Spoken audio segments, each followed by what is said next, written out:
बेटा सामने दिख रहा है, यही दो चीजें दे रखी है क्वेश्चन में, चेक कर। नेट नेट सेल्स दे रखा है और ग्रॉस प्रॉफिट दे रखा है 25% ऑफ कॉस्ट। ठीक है, यही दो चीजें बोलिए बेटा। अब जरा ध्यान से देखो, आपको क्वेश्चन में दिया क्या है, नेट सेल्स, लेकिन परसेंटेज किसकी है, कॉस्ट की। समझ आ रहा है ईशा? तो जब भी इस तरह की सिचुएशन होगी तो हमें फॉर्मूला लगाना है, यानी वैल्यू दी है कुछ और परसेंटेज किसी और चीज के। ऐसे भी हो सकता था, क्वेश्चन में आपको दिया होता cost is equal to 6 lakh and gross profit is equal to 25% of net sales. आ रही है बात समझ में? अगर ये सिनेरियो भी होता तो भी देखो क्या है, हमें गिवन क्या है, कॉस्ट, लेकिन परसेंटेज किसका है, सेल्स का। समझ आ रहा है? क्लियर? यानी जिस चीज का परसेंटेज बोला है, सब लोग ध्यान से सुन लो। भव्या तेरा भी डाउट था, if I am not wrong, ये तेरी भी गलती थी, तूने क्वेश्चन गलत किया। तो जिस चीज का परसेंटेज गिवन है, क्या वो आपको क्वेश्चन में गिवन है, या आप निकाल सकते हो क्वेश्चन में वो चीज, ऐसा कुछ दे रखा है? आंसर इसमें परसेंटेज है कॉस्ट का, लेकिन गिवन कॉस्ट नहीं है, गिवन सेल्स है। इसमें परसेंटेज है सेल्स का, लेकिन गिवन कॉस्ट है। समझ आई बात?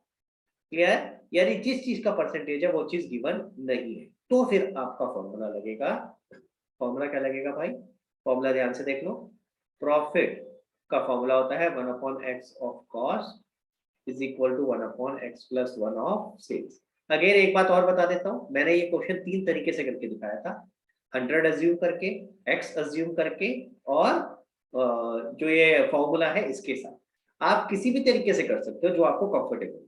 नॉर्मली मैं बच्चों को ये फॉर्मूला ज्यादा बच्चों को पसंद आता है, कंसीडरिंग के जो मैथ्स के बैकग्राउंड से नहीं है, उन्हें ये x और 100 लेना बड़ा कंफ्यूजिंग लगता है। तो इसीलिए हमने एक ये फॉर्मूला वाला तरीका भी डिराइव किया। Otherwise if you want to use x और if you want to use 100 as a base, तो आप वो भी कर सकते हो। अगर 100 और x लेते हो तो ऐसे केस में 100 या x लेना किसको है, जिस चीज का परसेंटेज बोला है। जैसे इस केस में कॉस्ट को परसेंटेज बोला है, तो कॉस्ट को x या 100 मान के चलिए।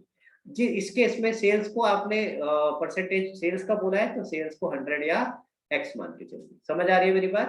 तो जिन बच्चों को x और 100 वाला लेकर के मजा आता है, हाँ कंफ्यूज क्या होता है कि x या 100 ले किसको, लेट करे किसको, तो जिस चीज का परसेंटेज दिया है उसको हमेशा x या 100 मान। समझ आई बात? क्लियर हो गया? हाँ, अब आते हैं इसके ऊपर।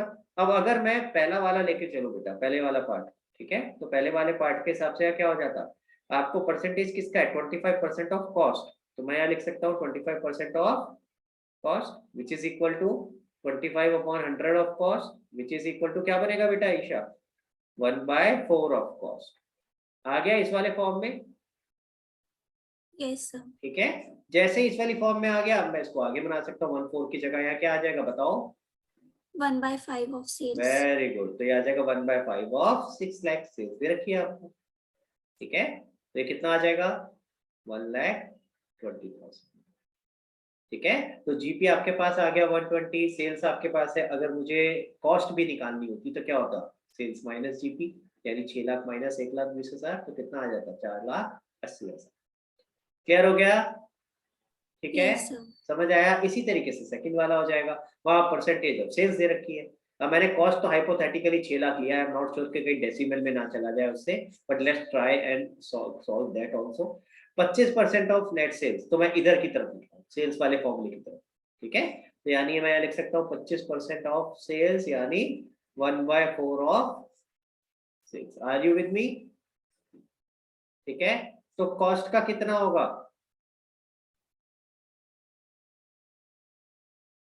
1/3। 1/3। अगर कॉस्ट से सेल पे जाते हैं तो +1 होता है, और सेल से कॉस्ट पे आते हैं तो -1 होता है। ठीक है, तो 1/3 ऑफ कॉस्ट, और कॉस्ट मैंने यहाँ अज्यूम करी थी कितनी, 6 लाख रुपए। चलो कैलकुलेशन सही आ गई, तो यानी ये कितना आ गया, 2 लाख। तो इस केस में अगर ये वाला केस होता सेकंड वाला, तो इस केस में हमारा जीपी कितना आता, 2 लाख। ठीक है, तो जीपी 2 लाख होता, कॉस्ट 6 लाख है, तो सेल्स कितनी हो जाती, 8 लाख। समझ आया? क्लियर हुआ गाइस सबको? प्लीज थम्स अप करके बताएंगे एक बार ये क्लियर हुआ कि नहीं हुआ। मैं आपको समराइज कर देता हूँ, ये लो ऐसे दिख जाएगा आपको आराम से। सबको क्लियर है? Very good. अब एक चीज ध्यान से देखना, ये चीज तो हो गई। अब इंपॉर्टेंट चीज बता रहा हूँ जहां आपको ध्यान रखना है जब भी इस टाइप का क्वेश्चन आएगा।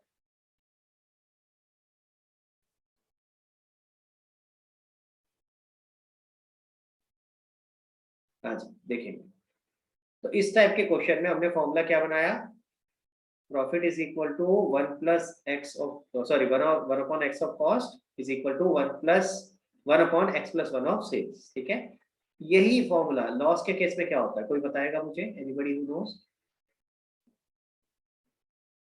बताओ भाई, हैंड रेज करो। निशांत आपका डाउट था कुछ बेटा, सॉरी मिस कर गया, यस सर। क्या डाउट है? सर इसमें नहीं है दूसरा डाउट। तो अभी रुक जाते हैं, पहले इसको खत्म करते हैं। हाँ जी, बाकी लोग भाई लॉस के केस में फॉर्मूला क्या होता है, किसी को नहीं आता? सर शायद 1/x of Rucha hand raise रखो भाई, मौका दूंगा। पहले let other people also have some courage to raise hand. नहीं भी आता तो ट्राई किया करो भाई, पहले भी समझाया। प्रथम क्या होगा भाई? Sir 1 is equal to 1 upon x minus 1 होगा आपसे। क्या लिखूं, मुझे यहाँ बता क्या लिखूं लॉस के बाद? Loss is equal to 1 upon x of cost equal to 1 upon x minus 1 of sales. तो फिर बोलता क्यों नहीं है, हैंड क्यों नहीं रेस कर रहा था? क्या बोलने से कुछ तेरा क्या बोलते हैं, कुछ एनर्जी खत्म हो जाएगी, घिस जाएगी है? अरे बता यार, क्यों नहीं बोल रहा था? जब पता है आंसर, या तो पता नहीं हो। हाँ जी जल्दी बता, छोड़ना सर यार श्योर कोई नहीं और। था। तो अरे हजार बार कहा है भाई, ट्राई करा करो, उसमें क्या बुराई है? अरे कोई यार नेगेटिव मार्किंग है, या मैं तेरे को ग्रुप से बाहर निकाल दूंगा, तू गलत बोलेगा तो है, क्या हो जाएगा अगर गलत होगा तो? ट्राई तो किया करो, पहले भी बोला है। पता नहीं क्यों ट्राई करने में, एड्रेस करने में क्यों हालत खराब होती है। अभी तक पूरा सेशन खत्म हो गया यही सिखाते सिखाते, भाई इस चीज की आदत डालो, ठीक है? क्लियर? प्लीज इस चीज की आदत डालो। हाँ जी गाइस, वापस आते हैं इसके ऊपर। देखो, तो प्रॉफिट का ये फॉर्मूला है, लॉस का ये फॉर्मूला है। लॉस में x माइनस 1 हो जाता है, ठीक है, इस बात का याद रखो। तो जब आप प्रॉफिट की बात करते हो, मैं पहले प्रॉफिट की बात कर रहा हूँ, जब कॉस्ट से सेल पे जाओगे तो +1 होगा, यानी 1/4 है कॉस्ट का, तो सेल का कितना हो जाएगा 1/5। और अगर सेल से कॉस्ट पे जाओगे तो माइनस हो जाएगा। अगर 1/5 ऑफ सेल्स है तो कॉस्ट का कितना 1/4। समझ आया? प्रॉफिट का तो अभी भी करके भी दिखाया। लॉस के केस में ये चीज उल्टी हो जाती है, यानी अगर 1/4 ऑफ कॉस्ट है लॉस के केस में, तो सेल का कितना होगा, कम हो जाएगा। आ रही है बात समझ में? क्लियर? और अगर मैं सेल्स से वापस कॉस्ट पे जाऊंगा तो बढ़ जाएगा। तो याद रखना, एक सिंपल सा रूल याद रखो प्रॉफिट का, और सेल में याद रखो उल्टा होगा, ऐसे याद रखो। दोनों चीजें याद करना मुश्किल हो जाएगा साइमल्टेनियसली, फिर कंफ्यूज हो जाओगे, जैसे अभी परीक्षा कह रही थी, कहाँ पे इग्नोर करते हैं और कहाँ पे कंसीडर करते हैं, याद ही नहीं रहता, ये गड़बड़ होती है ना। तो इसलिए पहले नॉर्मल रूल हमेशा, मैं हमेशा कैसे याद कराया था, मैंने तब तक बिल ऑफ एक्सचेंज में भी कराया था ना, तब भी यही बोला कि नॉर्मल क्या होता है, पहले उसे याद करो, ठीक है? फिर एक्सेप्शन को बोलो कि हाँ भाई ये नॉर्मल रूल है और इसका एक्सेप्शन बिल ऑफ एक्सचेंज। तो नॉर्मल रूल क्या है, नॉर्मल में तो हम कंसीडर करते हैं, लेकिन इसका एक्सेप्शन बिल ऑफ एक्सचेंज है जिसमें हम कंसीडर नहीं करते। क्लियर हो गया गाइस? समझ में आई मेरी बात? इसी तरीके से यहाँ पे पहले नॉर्मल क्या है, प्रॉफिट वाला। प्रॉफिट वाला याद रखो, जितना कॉस्ट है उसमें +1 हो जाएगा, सेल्स पे जाएंगे तो, और सेल्स से कॉस्ट पे आएंगे तो -1 हो जाएगा। जब लॉस का केस आएगा तो इसका उल्टा, बस उल्टा याद रखो, बाकी दोबारा रूल रिपीट करने की जरूरत नहीं। समझ आई बात? इस तरीके से याद करोगे तो इजी रहेगा आपके लिए, वरना फिर कंफ्यूज होते रहोगे। क्लियर? हाँ जी बताओ दिशा, क्या डाउट है? ईशा, आई होप आपका क्लियर हो गया ये, कोई डाउट इसके अंदर? चलो भाई हाँ सर। निशाद बताओ बेटा, कौन सा डाउट है जल्दी से। सर वो जो लास्ट आपने पेपर चेक करके भेजा था उसमें मेरा वो नेट लॉस कुछ और आ रहा था। कुछ और आ रहा था और मतलब? सर मैंने आपको बोला था तो आपने बोला था उसको रिकैलकुलेट करने के लिए, लेकिन तब भी अच्छा अच्छा मेरा अच्छा वही अच्छा, है। वो वाला, रुक जाओ, तो मैं अभी खोल लेता हूँ यार। कौन सा वाला क्वेश्चन था तेरा? सर मैं देख नहीं पाया उसको। Question number 12। क्वेश्चन नंबर 12, रुको भैया, देखिए जरा क्वेश्चन नंबर 12 क्या करा था तूने। पहला वाला पार्ट किया था? हाँ बेटा, सर एक सेकंड चेक कर लीजिए। तूने पहला वाला पार्ट किया, दूसरा वाला पार्ट किया? पहला ही किया होगा जहाँ तक मुझे लग रहा है।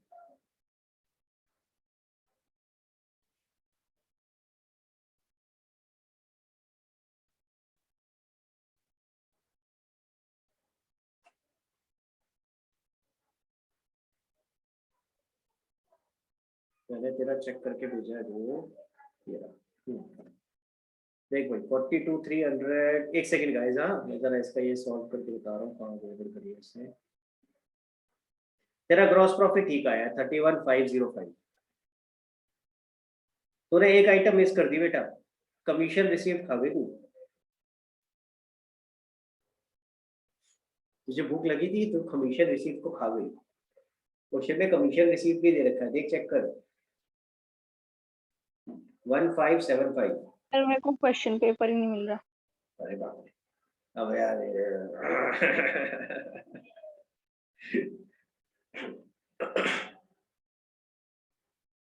अभी मिला।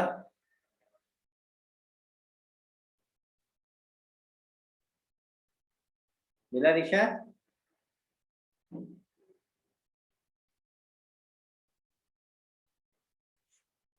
अच्छा, किसी ने सैलरी एंड कमीशन के लिए दोनों वर्ड एक साथ यूज कर दिए थे। आई एम नॉट श्योर किसने करे थे, अगर आप में से कोई है तो प्लीज हैंड रेज करना। तो जब मैंने लिखा है क्वेश्चन में सैलरी एंड कमीशन, ठीक है, तो ऐसे लिखा हुआ है salary and commission,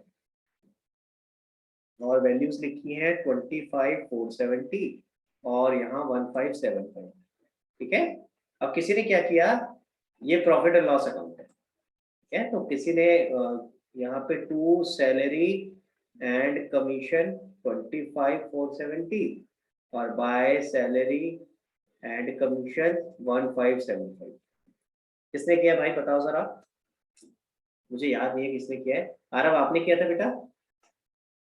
yes sir. तो भाई ये दोनों चीजें कैसे आ जाएंगी? जल्दी जल्दी में कर दिया तूने, क्या क्या क्या आया था दिमाग में? ऑनेस्टली सोच के बताइए, honestly. And I am happy कि तूने हैंड रेज किया, बताया कि कहाँ पे तेरी तेरी तरफ से गड़बड़ हुई थी। हाँ, क्या आया था दिमाग में? सर आपने पेपर में सैलरीज एंड कमीशन एक साथ लिखा था। नहीं, मैं तो वही से देख के बता रहा हूँ भाई, मेरे सामने खुला हुआ है पेपर, देख। तूने भी तो ऐसे ही लिखा है सैलरी एंड कमीशन, मैं तो तेरी बात कर रहा हूँ, चेक कर। अब इसका मतलब क्या है, सैलरी एंड कमीशन अगर यहाँ पे लिखा हुआ है, इसका मतलब क्या है कि भैया ये जो डेबिट वाला है वो तो एक्सपेंस है और ये क्रेडिट वाला है वो इनकम है। तो सैलरी आपका एक्सपेंस होता है, तो सैलरी ये है और कमीशन ये है। समझ आ रही है मेरी बात? तो इसका मतलब इस केस में जो कमीशन लिखा है वो एक्चुअली कमीशन रिसीव्ड है, यानी वो इनकम है। समझ आई मेरी बात? और आपने करा तो सही कि एक आइटम आपने यस। प्रॉफिट एंड लॉस की डेबिट में लिख दी, एक क्रेडिट में लिख दी, पर नाम तो दोनों का सेम लिख दिया भाई। तो इसलिए ध्यान रखना, ये सैलरी आना चाहिए था और ये कमीशन आना चाहिए था, तो बाय कमीशन। क्या सर वो हुआ? जल्दी में हो गया होगा। कोई बात नहीं, पर समझ आ गया। देखो मेरा ऑब्जेक्टिव सिर्फ यहाँ पे डिस्कस करना है इसलिए ताकि बाकी बच्चों को याद रहे कि भैया ऐसे गड़बड़ मत करना, मार्क्स कट जाएंगे, ठीक है? Clear? And I will try कि आपका जो टेस्ट मैंने अभी ले रखा था वो भी मैं आपको चेक करके आज भेज दूं, ठीक है? जिन बच्चों ने मेरे को भेजा हुआ है वो तो उनको मैं कोशिश करूंगा अभी भेज दूं, और जो कल भेजेंगे तो थोड़ा सा और लेट हो जाएगा। तो अवनी और प्रथम, ठीक है, कल मेरे को भेज देना भैया करके, ताकि जितना जल्दी हो सके मैं चेक कर दूंगा। निशाद, क्या डाउट है बेटा बताओ? सर उसमें मैंने टू सैलरीज एंड कमीशन में सिर्फ सैलरीज की अमाउंट दी। नहीं, मैं इसका बताता, ये मिला तेरे को कमीशन रिसीव? तूने लिखा नहीं था 1575, मिल गया? Yes sir. ठीक है, और मिल बताओ, गया। और कोई डाउट? No sir. ओके, तो अब एक काम करते हैं, बाकी लोगों का किसी का कोई डाउट नहीं है, तो प्रथम और अवनी को टाटा बाय बाय कर देते हैं, ठीक है ना? क्योंकि इन्होंने भी पेपर नहीं दिया है, खुश है, मैंने पेपर दिया है। तूने दिया? सॉरी, किसने मैंने नहीं दिया था? ईशा को, सो सॉरी सॉरी, अवनी मेरी हाँ गलती हो सर, गई। जा रही हूँ। हो जाता है यार, बड़े बड़े देशों में छोटी छोटी बातें होती रहती है। हाँ कि ईशा, मैं जा रही हूँ, मैं जा रही हूँ, खुद ही जा रही हूँ मैं नहीं निकाल रहा भाई, खुद ही टाटा बाय बाय करो, चलो बाय। आप लोगों को कोई और डाउट नहीं है तो वो ऑपरेटिंग प्रॉफिट वाला मैं जरा इन लोगों के साथ डिस्कस करूँ, इससे पता चल गया ऑपरेटिंग प्रॉफिट का क्वेश्चन होगा, पढ़ लेना। चलो बाय ईशा। हाँ जी गाइस, कौन सा क्वेश्चन है जरा मैं देखूं, मुझे भी याद नहीं है यार कहाँ है क्वेश्चन। ग्रुप पे भेजा ना आई गेस मैंने ये पेपर।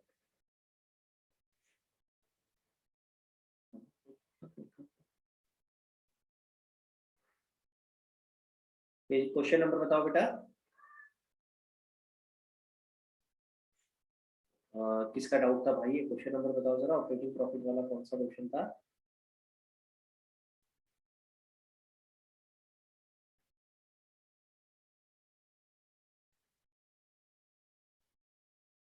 हाँ जी, किसने पूछा था? शुगर आपने पूछा था? किसने पूछा था भाई? क्वेश्चन नंबर तो बताओ कहाँ है?